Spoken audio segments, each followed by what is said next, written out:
What is up, fellow sickos? I am Dan Favale coming at you with Mort Jensen of the NBA podcast fame, of Yahoo Sports fame, of HBO Max fame, and of course, OnlyFans celebrity. We are here to talk about Trae Young being traded to the Washington Wizards, as well as loop in our trade deadline primer for both the Hawks and the Wizards. We already recorded it for each team. We had about an hour and a half of content between them that just got absolutely dusted because as I was editing it, the Trae Young trade went through. So you can consider this your Trae Young trade reaction, Hawks and Wizards fans, and general NBA fans, as well as the Hawks and Wizards trade deadline primer, because we will be going through every team on this channel. Trae Young was traded to the Washington Wizards for CJ McCollum, Corey Kispert, and 0 draft picks. That's the thing everyone's talking about. I've seen a lot of people say, I'm in the minority, but I really like this for Atlanta. And those people feel like they're in the majority at this point.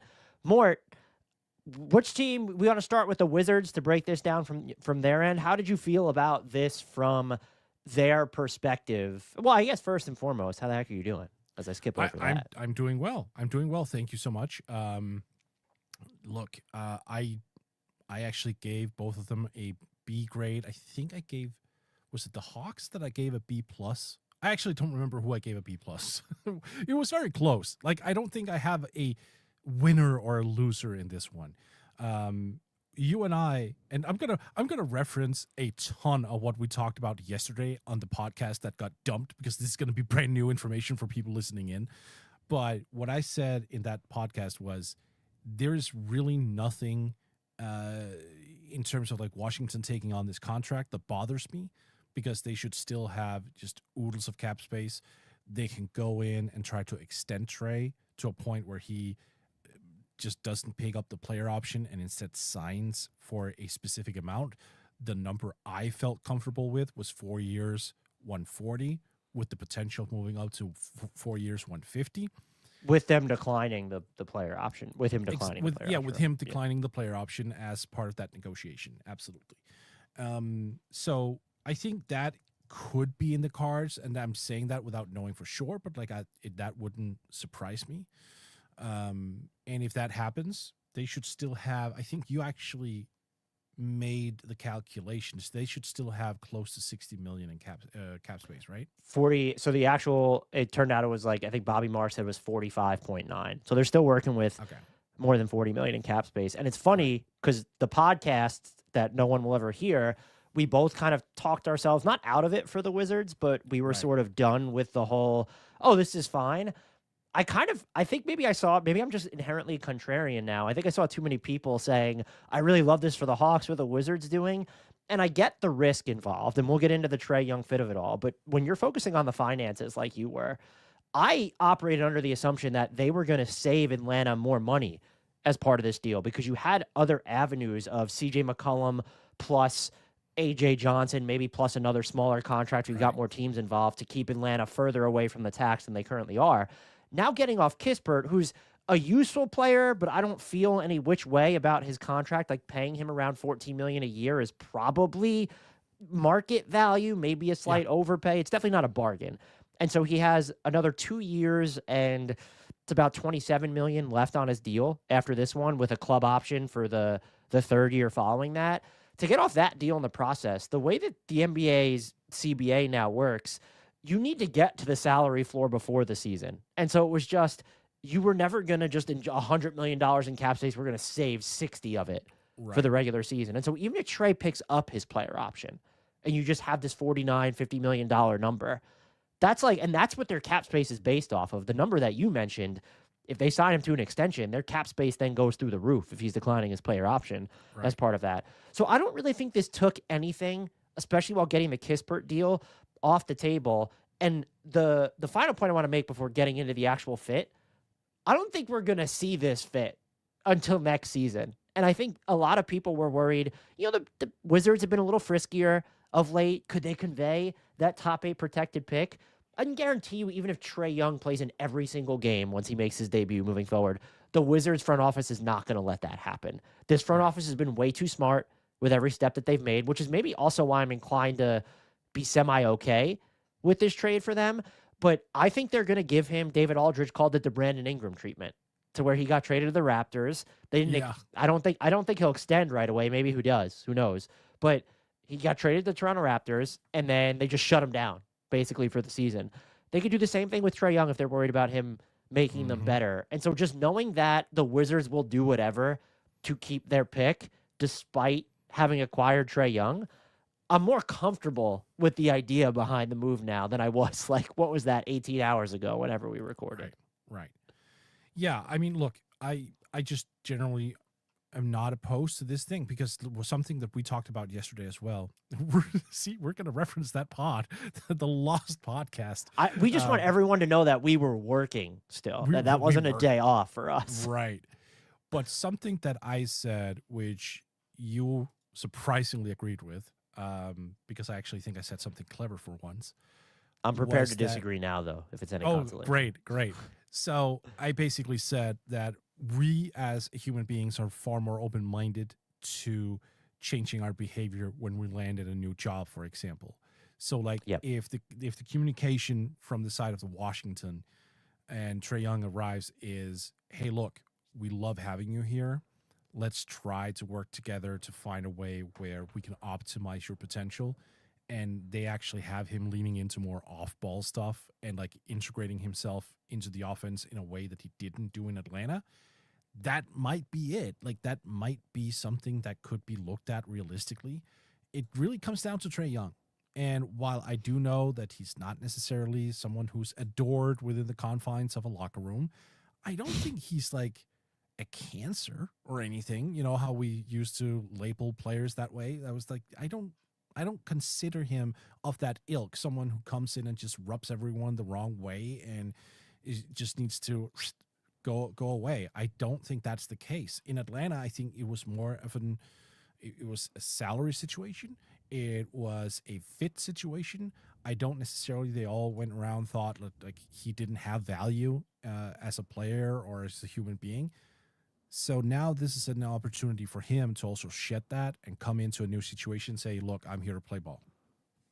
Mort, I think we have in the comments people saying they can't hear you. So if you want to boost your mic a little bit, if that's to me, I am Dan, he is Mort. You can get us in the comments and say you can't hear him. But I do agree with the behavioral changes you said, that it's probably easier. I kind of thought maybe bringing in Quinn Snyder would have done that in Atlanta. Like, you change the coach, and maybe that has Trae doing more off the ball, setting more screens. And we did see a little of that. Like last year, the numbers, he set more off-ball screens than we've ever seen from him.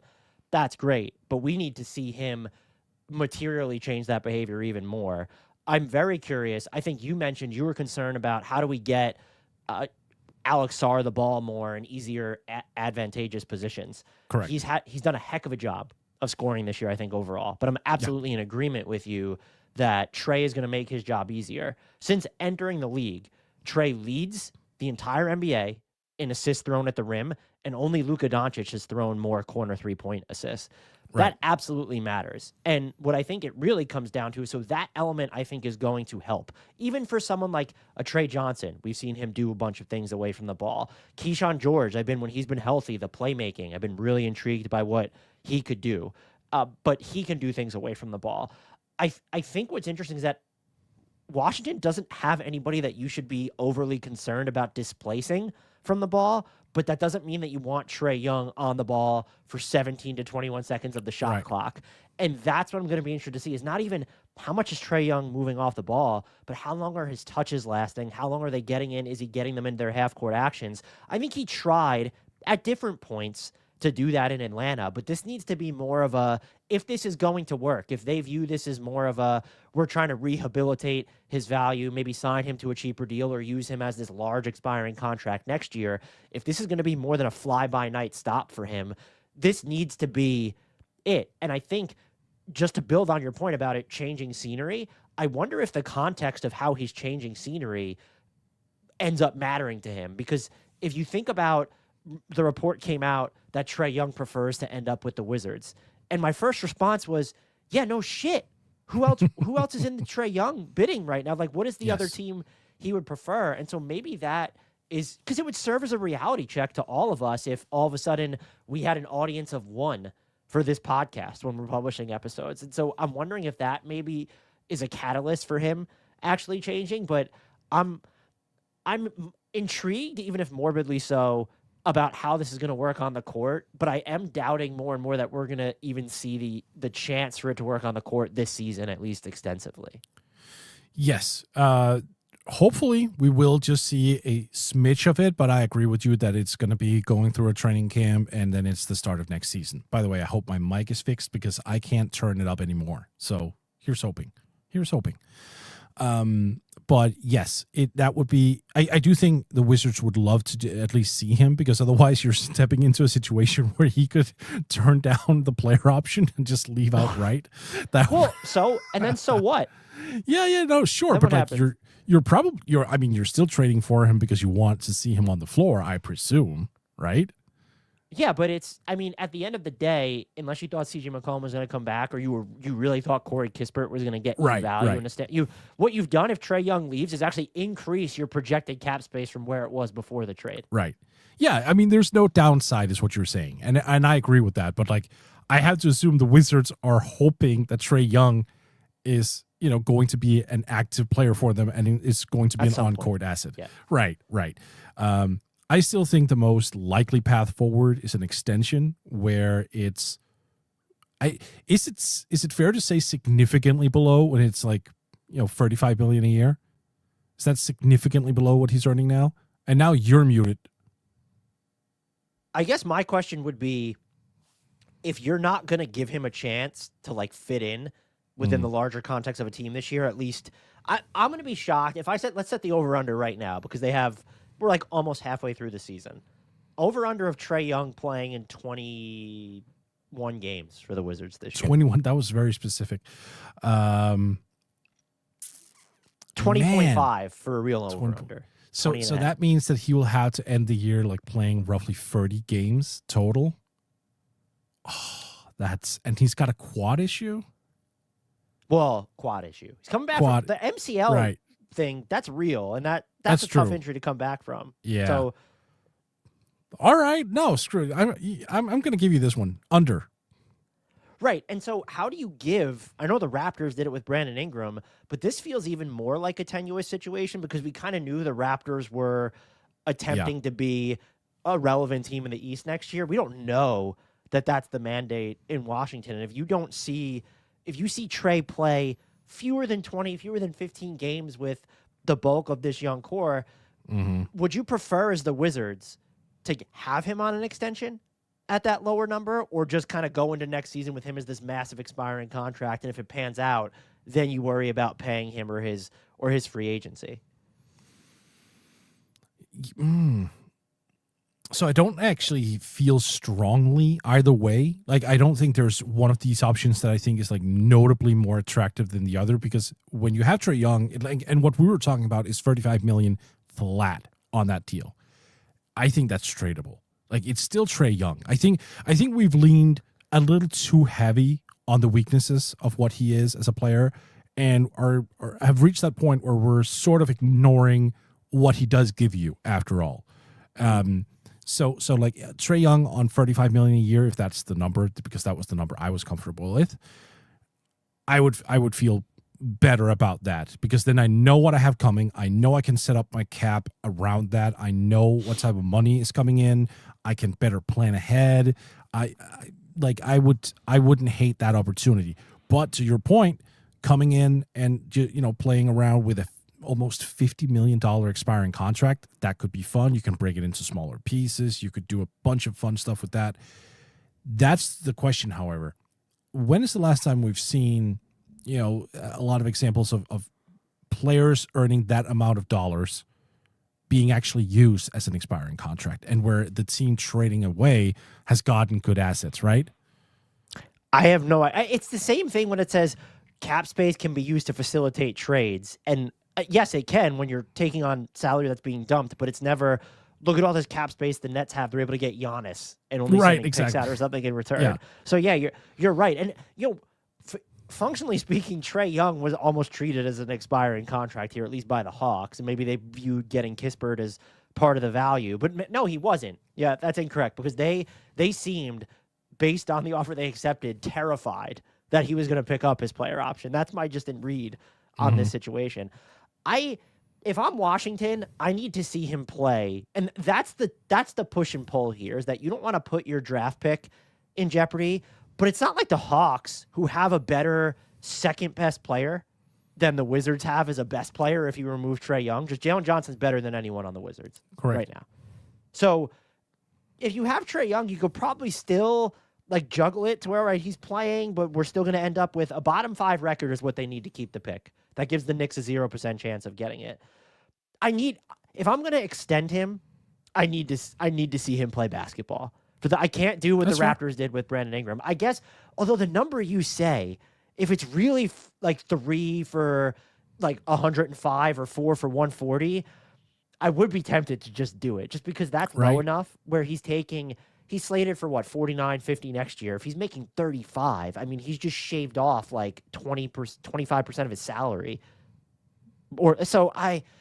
Man, that's tough. I think I would be surprised if they gave him an extension, because with the Raptors, unless he plays and it goes well, maybe. But if he doesn't play, or if he's playing in fewer than 15 games or something, the Raptors did give up a first-round pick in that trade, and the Wizards didn't. They clearly they didn't give up any picks. There was rumors that they need to get picks to make this happen, and so I do think they have a tangible interest in seeing how Trae Young fits. But this isn't married to Trae Young the way that I think the Raptors were to Brandon Ingram, if that makes any sense. And it does make sense. And that's what we don't know yet. Like, we don't know where the Wizards stand in its entirely when it comes to Trae Young, and that's going to be interesting to track over the coming, it's like 7 months? Yeah, about. Yeah. I hope he plays this year, because now I just want to see him on this team. Yeah, obviously. What else? No, so if the Wizards view Trae Young as someone they're going to keep, this gets into, okay, how do they approach the trade deadline now? What is it you're looking for? Do you think this team, is there any other business you'd like to see them go about? They still have plenty of room beneath the luxury tax they have after this deal. They took on like $1.7 million. Yeah, $30 million beneath the luxury tax. So they have flexibility on the trade market. They have Chris Middleton's expiring contract. There are things they could do. What would you like to see them do now that you know Trae Young is for sure on this roster? Yeah, so I don't want to go out and, go all out for a veteran. That's not what I want to do. I don't want to use Chris Middleton to go out and get Sabonis, for example. You know what you do? You snipe the Hawks on Anthony Davis now. That's what you do. I'm not advocating for that. Any Wizards fans that are out there, I promise. Yeah. You know how I feel about acquiring Anthony Davis. So we're not going to get into all that today, because that is besides the point. Or maybe we are, because we are actually. We are actually. Yeah, it's coming. I look, what I would like to do if I'm Washington, and that's more of like a short-term thing, I would like more depth up front, and especially defensive depth. Now, is that something that's super crucial to the success of this season? Not really, because you're trying to freaking lose. You're trying to hold on to a draft pick. But I also don't want to see Alex Sarr get injured because he has to do too much stuff both sides of the ball. So I would like to see someone come in and just help out a little bit defensively, on the glass, something of that ilk. That wouldn't be something I'd be against.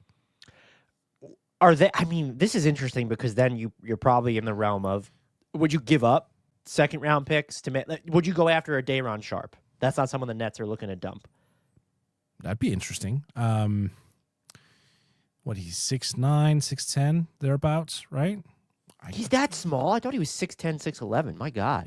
Is he? I mean, I might be wrong. Whenever I watch him play, I just feel like he's a little bit on the short side. I guess his body is just he's so strong looking that maybe that adds some. No, he's listed at 6'10". You were right. Okay. Okay. My fault, Day'Ron. Okay, that's fine. I'll lay down and accept blame here. That would be interesting, because he fits the timeline. He just turned 24. Yeah. What's he at, $6 million or something along those lines? Yeah, I mean, they could match that. I think AJ Johnson plus something done in their sleep. Yeah, that wouldn't be a problem. Yeah. Maybe even, again, getting to the money, you're probably looking at different teams. Because now what's interesting about the Wizards, situation is they don't have their best salary matching. You don't want to trade any of the actual young guys that are making sort of the middle rung salaries at this point. So you have either Chris Middleton, who's making $33.3 million, and then after that, I would say the next most expensive expendable player is Malachi Branham, has that $5 million. $5 million is looking at restricted free agency, so like they might want to try to get out of that as well. Just pivot off of him. He's not playing a whole lot. I guess honestly, if you combine his salary with AJ Johnson, so you're looking at $8.1 million in total with the money that they can actually take, but they can actually get a pretty reasonably priced player at that. Yeah. I'm trying to see if any other names spring to mind. There's not. I mean, Robert Williams III be pretty easy to match his. I think the two names we named get it done. Not without picks, but will he play? I mean, he's playing this season. He is relative to his track record. Right. Would you be interested in a lightly to moderately used Mitchell Robinson as a backup to Sarr and maybe some minutes where they play together? Yes, I would. Would the Knicks be willing to pivot off? Well, what I will say about the Knicks front office is that they have historically traded guys that they don't want to pay moving forward, and so if they're terrified of his next contract, I would expect them to trade him. And if they don't trade him, I almost expect him to sign a deal before he reaches free agency. We mentioned, let's reference the podcast no one will ever hear, Yves Missi, a little smaller, 6'9", might not be a bad. I would, again, you could throw 50 different centers at me and I'd probably be very receptive to it because my entire focus point here is just not letting Alex Sarr stand with that much responsibility on his shoulders. Well, I think and I guess you're right. Maybe you could talk yourself into needing more perimeter defensive juice, but you have Bilal, Keyshawn George is fine, Justin Champagnie is good. I guess if you wanted a guard stopper type, like a Chris Dunn on this team to go muck shit up on the floor with Trae Young, like Bub Carrington or Trae Johnson isn't necessarily going to do that for you. Right. Do we want that if you're Washington? As an option. I'm not saying you need to play Chris Dunn or Jamal Shedd would be interesting on this team. Like play one of those guys over Bub or Trae Johnson, but just to have that tool in your belt. Ayodosumo. Ooh, he'd be good. Keon Ellis be interesting too. Ellis? Yeah. There you go. But I think that's I'm with you on it. Be cool to see a big, just someone who's not Marvin Bagley or Tristan Vukcevic behind Alex Sarr. Maybe I think Sarr is dynamic enough offensively that this would not be my default if I'm Brian Keefe, but you could play him alongside pretty much any big at this stage with the way that he shot the ball this year. I agree. Do you final thing on the Wizards? Do you expect them to do anything else that you'll clock in your head, or do you think this is going to be a relatively quiet trade deadline? Maybe they've kind of already shown they're not afraid to take on money for next year. I could see them still going that route if they're going to get compensated for it. Yeah, no, so a team that just did this, I'm not closing the door on them doing something else. But I don't think they're in a rush to do anything. I don't think they're going to panic their way into the trade deadline and say, oh, we need to flip Chris Middleton for something because he's an expiring and like we have to utilize that cap slot. Like, no, I think this is a question of waiting and reading the market. Like, again, they gave up CJ McCollum and Corey Kispert for Trae Young. That's it. Like, that's a trade you do. That's a trade you don't even think twice about because it's like, yeah, it's fine. So if there's a deal that pops up that is so ridiculously lopsided from their perspective, then I expect them to pursue it. But if there isn't, I think they're just fine saying this was our deadline.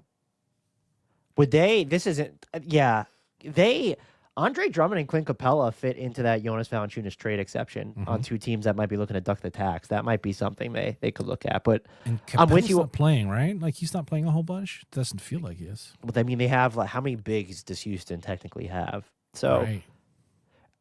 And Austin's commenting about the Hawks. We're about to get to them. The final thing I'll say on the Wizards is, I think part of why I do feel comfortable is I know that Ted Leonsis is still the owner of this team, but the Michael Winger and Will Dawkins led front office, and I mean, I guess it's if you're a little uneasy because the Travis Schlenk link to Trae, if that makes you a little unsettled, do you think they're going to pay him more than they should? We could talk about it, but I just trust the way this front office has taken steps so far that I'm more open-minded about this act. Like if the Kings had done this, I absolutely was going to ether them.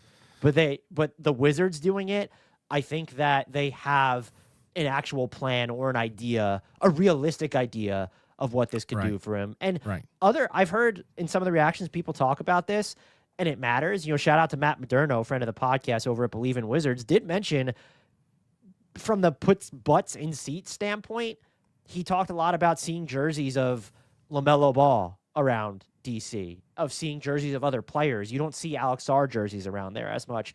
Trae Young still kind of has that appeal. And if you want the Wizards to just be a little bit more interesting or relevant with, I think, out obliterating everything that they've put in place, there are way worse things that they could have done here. And so I'm willing to give, even though I'm not sold entirely on the fit, I'm willing to give this front office and right now a ton of leeway, the benefit of the doubt. Same. Would you like to talk about the Atlanta Hawks end of the trade for this? They got Corey Kispert and CJ McCollum. Were you at all surprised by, or maybe you didn't see these reactions as much as I did, the mass amount of, I'm in the minority here, but I really love this for the Hawks. I was surprised at how many people actually did love it for the Hawks. I thought it was at least worth, I gave them a C+ when I graded it, and I gave the Wizards a B+ over at Bleacher Report.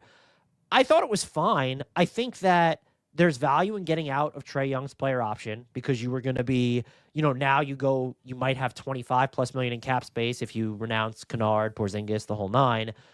And if you put Trae's $50 million-ish on the books, you're all of a sudden, can we re-sign Porzingis and stay under the tax and continue to add to our team? But let's also kind of not forget the two things that are standing out to me is Trae Young is shouldering an awful lot of blame for this Hawks season for someone who's only appeared in 10 games. Correct. And two, this is something where, how long have we been having the Trae Young conversation in Atlanta? It feels like 2-3 years. 4 years. 4 years. But the point being, this is not, with the benefit of hindsight, they would have moved him sooner. It seemed very clear that they weren't completely married to him for a while. They waited past the pinnacle of his value to where you're not getting any picks now. I just think the optics on that are, unless you're going to sit here and tell me that in 2024 they couldn't have gotten a single draft pick for Trae Young, I understand this deal. I don't know that I love it. I don't know that the Hawks are a slight net positive with barely a league average offense this year when Trae Young is off the court. I don't know that, I think Corey Kispert and CJ McCollum fit, but I don't know that they diversify your attack enough to where Atlanta is better. To me, this was more about dredging up more flexibility into the summer. And that's, rather than maybe even give it a grade or a final verdict, that feels very TBD to me. It's what do they parlay this flexibility into? So I looked at it a little bit differently. I gave the Hawks a B+ over at Yahoo. And the reason I did is because they found an archetype of guard who I think works alongside Jalen Johnson. I think getting CJ McCollum in there is basically the perfect player to pair with Johnson, with Nikhil, Alexander Walker, with John Jacob Kongwu, Zachary Ricochet, those guys. So my thinking here is they are going to basically be able to just gather so much data as humanly possible on having a type of combo guard who isn't your lead playmaker, Jalen Johnson is, but who can take over playmaking duties when he needs to. Someone who offers some spacing gravity, someone who is able to play off the ball, someone who won't monopolize the offense. I think this is like, if CJ McCollum had been just 5 years younger, this would have been the perfect fit and long term. But I still think they can use him for now and use like his archetype in terms of identifying, this is what works alongside these guys. Like, this is the type of player we need to identify just on a younger scale, and trying to figure out how can we find this guy who works with Dyson Daniels, who works with Jalen Johnson, who works with Nikhil Alexander Walker, Onyeka Okongwu, potentially Kristaps. We don't know what's going to happen with that contract moving forward, but like that's has to be part of the calculus. So I personally love it for that, but I'm also worried that they're going to fuck it up. and go trade for Anthony Davis. But that's a talk for a little later down the road. This Shams did put out there that they're lining themselves up for a bigger move and might still be in on Anthony Davis. I would argue now, had they traded Trae Young for CJ McCollum and AJ Johnson or Malachi Branham, I would have said, okay, now they can do I don't know what the pick cost would have been, but they can do Porzingis, Kennard, small salary X for Anthony Davis and remain under the tax. They can't do that now because you can't aggregate CJ McCollum or Corey Kispert alongside other players. And so if you're not willing to include Zachary Risacher, which I am not, to be clear, I'm not saying they should. I wouldn't include him in an Anthony Davis trade. I think it's way too early to say we're just out on this guy. And also, I don't want a part of Anthony Davis's net. He'd be interesting in Atlanta, but now that the more they look at this roster, I'm like, he'd be more interesting in Atlanta if Kristaps Porzingis was still there.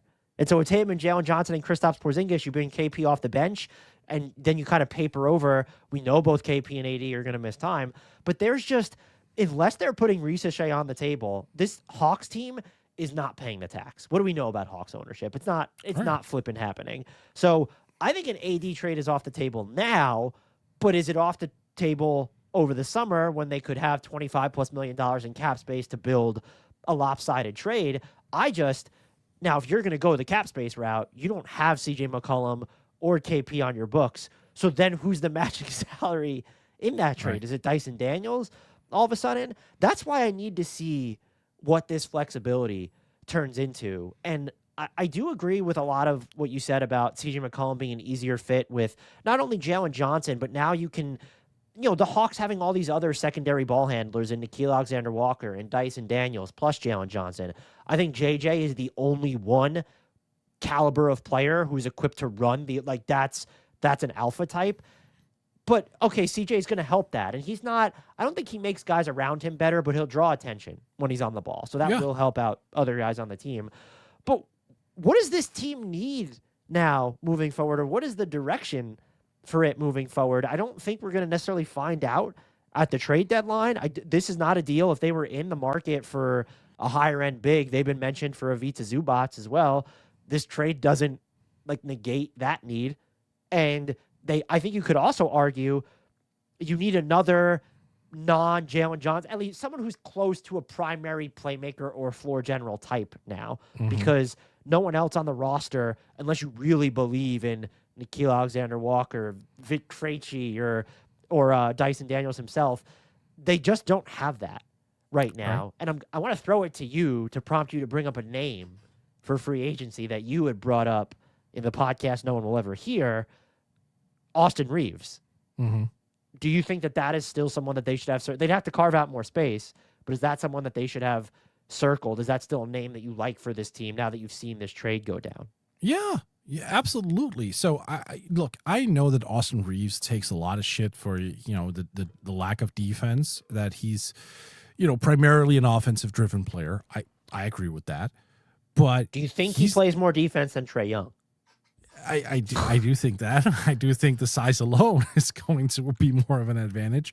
But I'm just looking at a guy who is playing a ton of pick and roll basketball, who can also spot up if he needs to, who is very capable of setting up his teammates, who is very capable of getting to the basket, who's getting to the foul line, but is doing so within the fabric of the team offense instead of just launching, pull up threes from the logo, more or less. So I would love for Austin Reeves to join this roster. I think that would be a tremendous fit because he'd be that secondary / primary when Jalen is sitting, playmaker, play initiator, someone who can just make things happen. Like, they can play in conjunction with each other. They can play separately. I think that type of guard would be superb for them, frankly. I think what you get in the issue of, so do you think it'll take, if he's leaving the Lakers, max money to get him? Probably, right? I mean, that's $41.5 million. They need to figure out a way to come up with another 14-15 million bucks. You could you could make it work via sign and trade, I suppose, but that's where it gets dicey. And so I think that's also the challenge here is the guard market overall this summer is not especially deep. If you were looking for a big man on the open market, you're probably going to have a better chance of filling that void than of going to get another guard. And so are they going to have to? I'm wondering. I'm almost wondering if should there be an urgency for them, because if they don't address it at this trade deadline, where you could trade CJ McCollum on his standalone deal, you also do have KP's expiring contract, you have Kennard, you have Kispert, you could trade him alone. Should there be maybe an urgency while you have, I would say, a surplus of salary matching tools to try and find a player of that caliber? Because if you don't, I don't know that that player is going to be available for the cap space range they're going to be in this summer. So you put yourself in a position to where, well, we have to sign these other contracts with the intent of them becoming trade ballast, down the line, whether it's the 2027 trade deadline or beyond. I think that's a really good question to ask, because you're right. It again, going into free agency, we just don't know what shakes off, right? Like we've seen it before, the cap space plan. How often does that really work? Even for like teams that are, high market teams, big market teams. Some of them even fall through once in a while. Like they'll spend years saving up money for a specific summer and they'll go, we're going to get a superstar because we're the goddamn Los Angeles Lakers or whatever it was. And then they ended up with a long nose because nope, they weren't. Like they just completely flamed out. And if it can happen to everyone like that, it's not necessarily a staple plan. So I do think that they have to exercise every single opportunity that they have, or at least theorize about it, have some meetings. If you can flip, Onyeka Okongwu with someone else, for example, and turn that into a major balloon package, like you'd give up your entire big man depth. I was about to say Okongwu and KP. that's suddenly giving up your big man rotation altogether. But like you catch my drift. If you can gather a couple of contracts, stitch them together for something big, and there's something there that's interesting, yeah, I mean, I don't think they're against that. I'm not against that. It just, to me, the entire crux of the issue comes down to, does this player, whoever that player is, fit with Jalen Johnson's specific playing style? Because that has to be the revolving question now that we were talking about in every future transaction for them, at least over the next year, 2 years, 3 years, maybe. That has to be the question. Does this player fit with Jalen Johnson? I think that's the question, but I'm also find myself wondering what's the bare minimum level of player they need in that spot. Because it's not, you're not going to say, if they were to trade, I'm just going to throw names here, for Jose Alvarado. Right. That's not going to do it for you, right? No. We were talking about, because we did a long podcast yesterday with like Kobe White. We brought up Kobe as a player. I believe you said that would be a player who, while good, felt a little small in terms of like scale, right? And like Austin Reeves fit more along like the star caliber player you're looking for. Yeah, I think he just does more. Like Kobe fits away from the ball, but if you were looking to like be dynamic, like dynamic movement away from the ball, I think Austin Reeves does a lot more of that than Kobe White. Yes. You know what's? I hadn't given this much thought. He's injured right now, so this would be an off-season thing. But this team is getting expensive, and if they're going to re-sign Tari Eason, and Van Fleet picks up that player option, isn't he just flat 25? That could be interesting if they were willing. Maybe Atlanta has to give up something, or maybe they get off. Maybe it's Kispert for Fred Van Fleet at that point. That might be a name. I know he's getting older and coming off an injury, but that you want to talk about someone who would fit. I don't know if he's the level of playmaker you'd normally want. And efficiency-wise, I don't love it. Fair. He's so small. Like that's also an issue. You're small. Right? Like, he's small. Is he smaller than Trae Young? Right? He is smaller. He's like he's sturdier, and like he's he has like about 40 pounds on Trae. After all, that's fair enough. But at the same time, like this is a guy who routinely hits like 37-38% from the field overall. And while I appreciate that a large percentage of his shots are threes, I'm still not in love with his offensive game in terms of like being an off-ball guy. And coming off the major injury, like I'm seeing some red flags, but I don't hate the name. I think that was like the right approach. Yeah, I'd love Peyton Pritchard. I just can't see the Celtics trading him. His contract is so good. He would be perfect. He'd be perfect. Yeah, he'd be perfect. Now, is this too big of a name let's say this team flames out, which is not a stretch because it's now happened. Luka for 3 years running. Doncic. Okay, yeah. Well, hey, I was gonna say Darius Garland, if he becomes available. I hate to ask this question. Is Darius Garland? Is he the same caliber of name now that he was a year ago? I still think of, maybe with the exception of Reeves at this moment, I like Darius Garland is the best player that we've named. Look, I love Darius Garland, but I mean, there's beginning to be an injury pattern that's emerging. Yeah, if he could, could I take a moment to appeal to Darius Garland and the Cleveland Cavaliers organization? I would love it if he would throw fewer jump passes, just because it feels like he's asking to injure his toe on those landings. Like, does he just want to continue to injure his feet? Stay on the ground, my guy. We don't need you. We don't need you playing off your feet. That's fair. Yeah, I hope he listens. That too, like, he is also the type of lead guard that I think would fit in Atlanta. Frankly, I think Darius Garland, if healthy, fits on most teams. Like, he was the point guard I had circled before the Spurs went after De'Aaron Fox, for example. But like the Cavaliers were finding their groove. Like, it wasn't realistic at that point in time. But Garland was the guy for me. Like, he would just fit so seamlessly offensively onto so many teams. So I don't think that's a bad name to throw into the mix. What about he's not, when you're looking at the playmaking of it all? You mentioned the Spurs, which is why he kind of just popped into my mind. But Devin Vassell, we seem to do a little more playmaking on different iterations of the Spurs. I mean, the play. So I would trust. I love Devin Vassell. I trust current age CJ McCollum more with the ball in his hands than I do Devin Vassell. So I don't think there is that playmaking chops or like available. I think he is more of a 1 to 2 dribble pull up guy, if anything. Could he expand himself a little bit more in Atlanta so we can see if there's something there? Not ruling that out, but it does feel like the Spurs have given him ample opportunity to showcase that, where it's just not happened. So I don't know what to put into that. You know what's interesting? The names we're throwing out, we haven't even considered. You just traded Trae Young, and like your future, you have flexibility. You do have a lot of they're signed. You've paid Dyson Daniels. You've paid Jalen Johnson. We haven't even considered are the Hawks like taking a more gradual approach here? We're just like they're being linked to Anthony Davis. Should they go after a big name big? Should they go after a current all-star guard or just a much better guard? I think that's the direction they're going to ultimately take. But I'm just curious as to like, should they be in the market for some of these?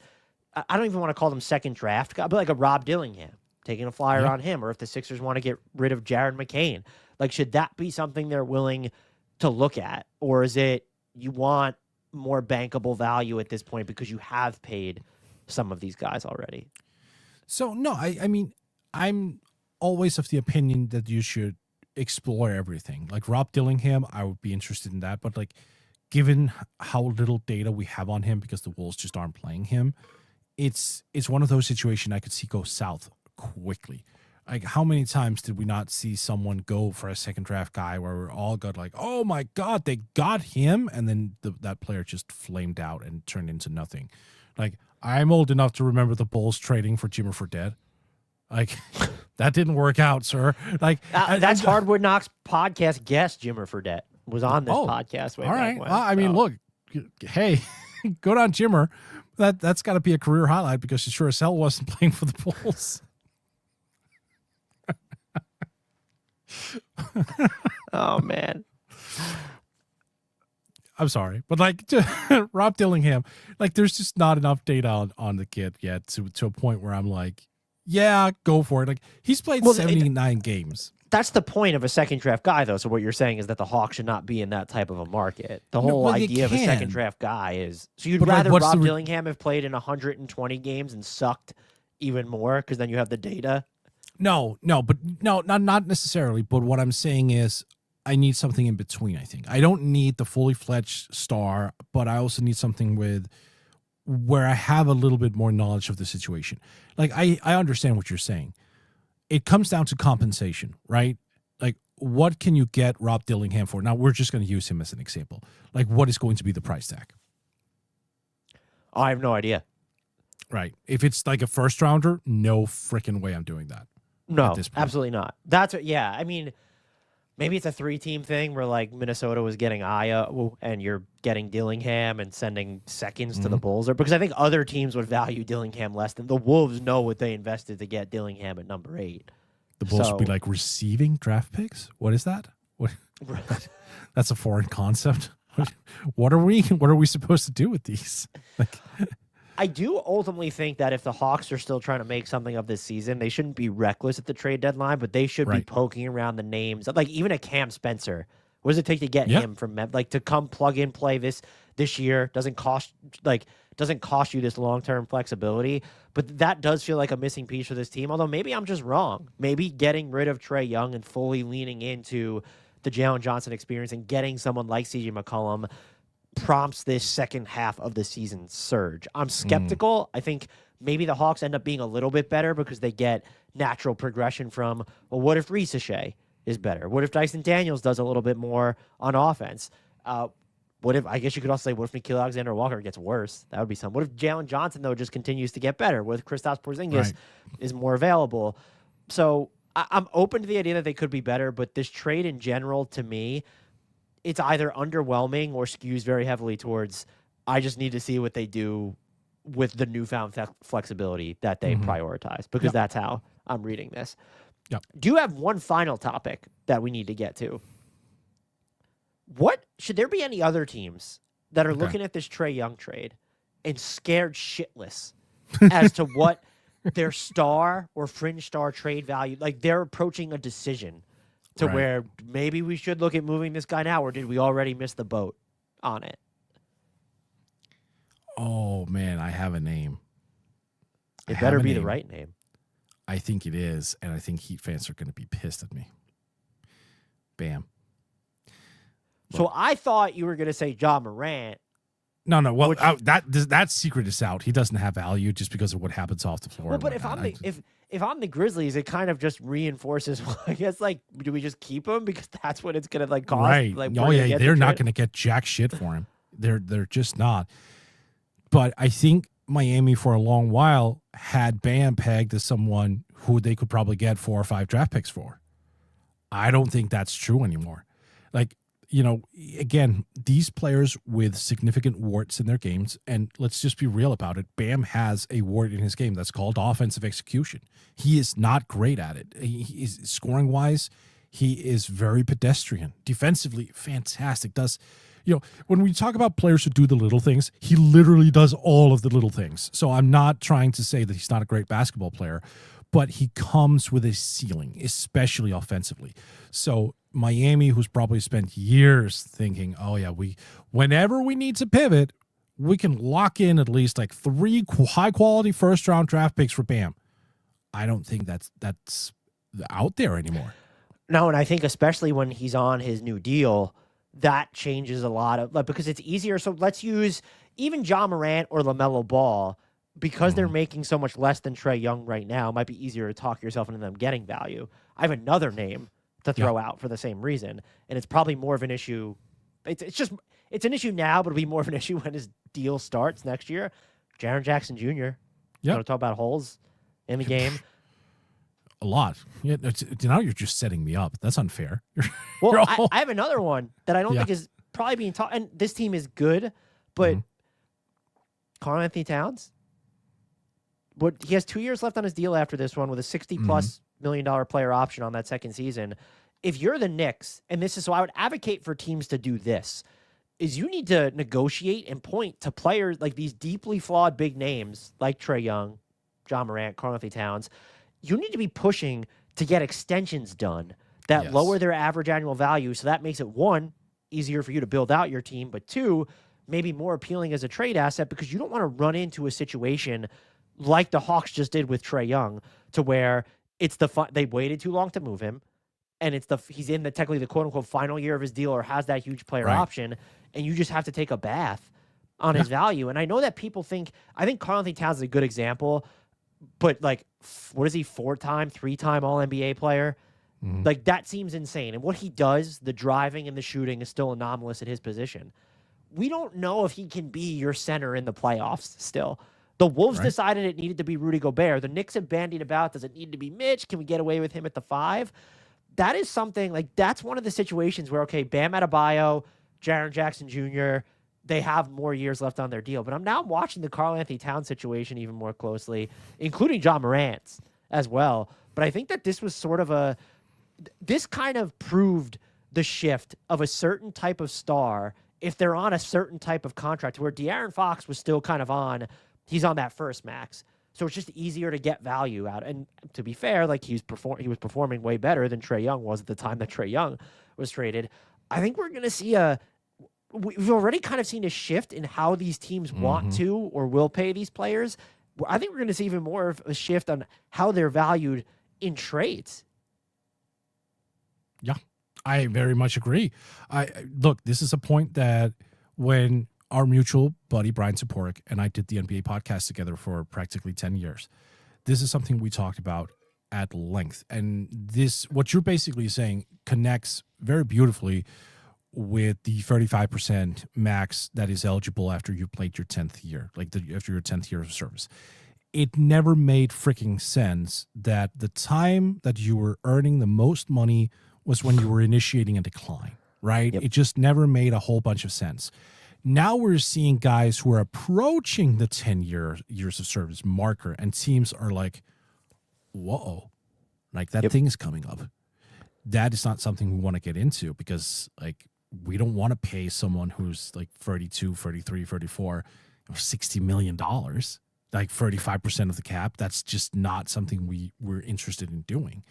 And that's the correct way to look at it. So yes, I do think there are always going to be some asshole in the league who's going to max someone, an old guy, and then that's going to be what agents use as, a directive. Say, look, the Sacramento Kings just maxed out, Damian Lillard or whatever, right?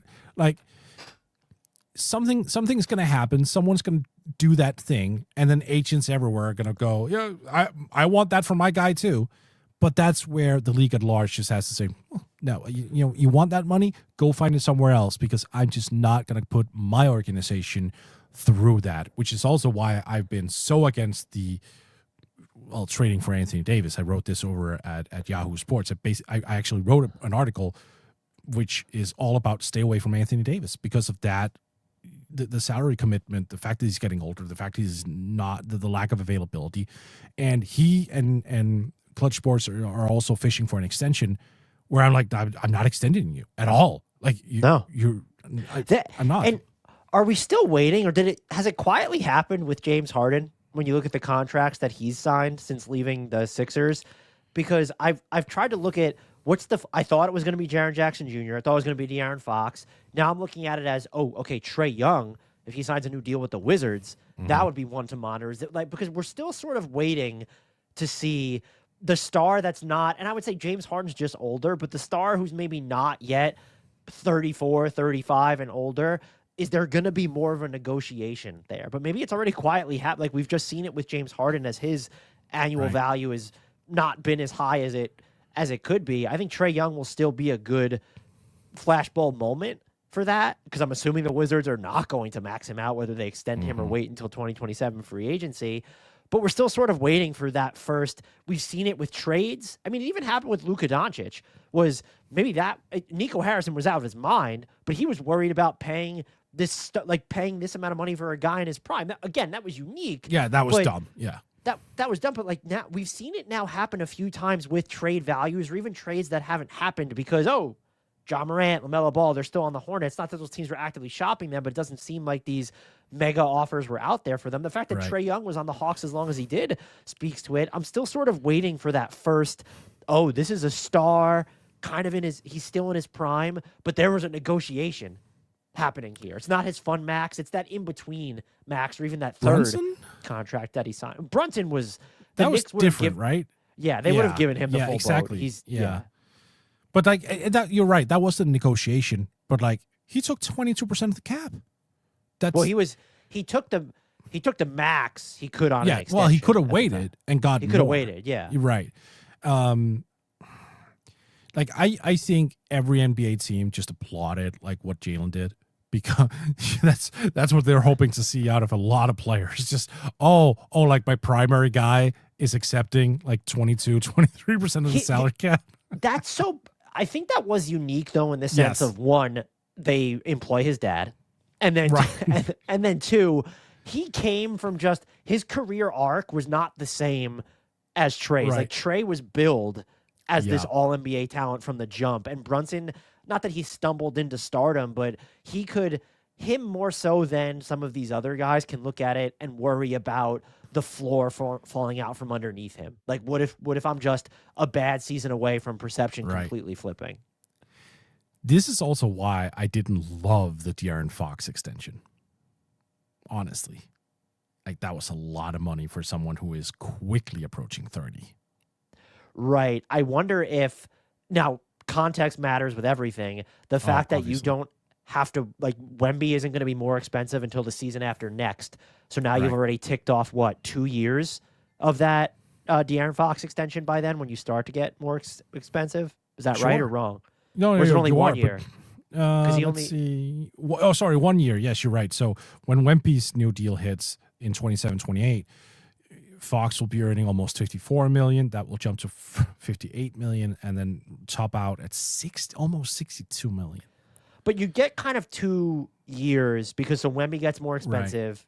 And then so you have a little bit of time. So it's like that situation can game it. But you could certainly look at year 3 and 4 and go, Castle will be more expensive by that point. Harper as well too. By the end of that deal. Yeah. But maybe they've timed it just right to where you might have 1 or 2 years. Because if he's an expiring contract, in theory, he's at least easier to move. So there might just be 1 or 2 awkward years. But that's the exception. That's not the rule. The Spurs were uniquely built to... And it's also just... Maybe we've seen it with Houston.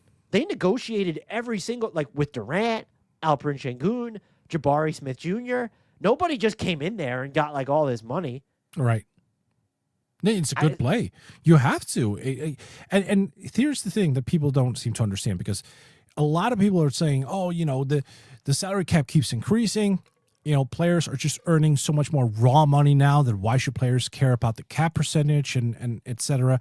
There's a level of truth to that for sure, but that's not really why teams are trying to avoid this. It's because of the aprons. It's just important to get that out there. It's the aprons that are just handcuffing teams to a perverse degree, and not in a fun way. So we're looking at a situation where these teams just have to find a way to make themselves, competitive year after year. And if you're going into your 3rd year of being over the second apron, for example, you're pretty much screwed. There are not a lot of it's not even so much about the money, but the roster building restrictions is what it comes down to at that point. Frozen draft picks being moved to the end of the first round, which honestly, do you think we will ever see that a team will stay in the second apron? That I kind of just feel like that's the taboo. I don't care whether you think it's going to be the Thunder or Boston that's going to do it. That feels like a line. I don't know that any team is going to. If there was a team that could, just emotionally, it feels like you can't.